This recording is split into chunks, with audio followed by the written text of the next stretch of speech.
Does seem like there's a big wave of people that a lot more interested in homeopathy Yep. type care and natural Yep. medicines, and so yeah, I was just curious, and I'm sure there's tons of companies, only probably a couple will survive. I mean, Yep. is that Yeah, more than likely. I mean, it's the same thing we saw with the internet. I joke about this all the time, and I got in the market professionally in 1998. And so at the time, this is when Amazon went public.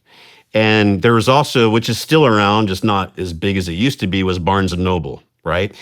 And so remember, I mean, Amazon started with books. Now, the vision from Bezos was way bigger than books, but he knew if I could start with books, that's something I can deliver on. I could under promise, over deliver. I can create trust, and everything that he's doing today. Maybe not 100% of it, but he had a vision of the vast majority of that 25, 30 years ago.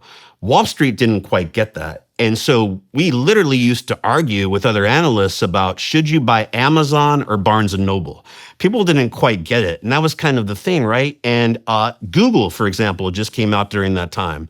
Should you invest in Google or Ask Jeeves? That was the other search engine that people were going. So to your point, there's some that went by the wayside, but there's a lot that won. And then the other thing that you also could have the benefit in with, I think, some of these psychedelic companies, some of the artificial intelligence companies, some of the computing companies is the big behemoths out there, the Microsofts, the Metas, the Googles, X, like all these companies, they're trillion-dollar companies to continue to double and triple and have 20 and 30% organic growth, meaning just more advertising and more clients. Like that's not going to be able to happen. So as companies get bigger, what they tend to do is instead of investing in their own R&D or trying to advertise more or do anything, they start growing through acquisition. So what you'll see is some of these smaller companies, if you can invest them at the right time, they can get bought out 2, 3, 4x of what they're trading at. So you've got the catalyst of, hey, if that company can do it on their own,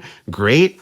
But I've got a lot of big buyers out there in these spaces. Like, I was reading this morning that, Meta and Microsoft and I believe Alphabet are all looking into potentially buying into nuclear power plants, right? Because again, they're going to need to make some of these investments everywhere. So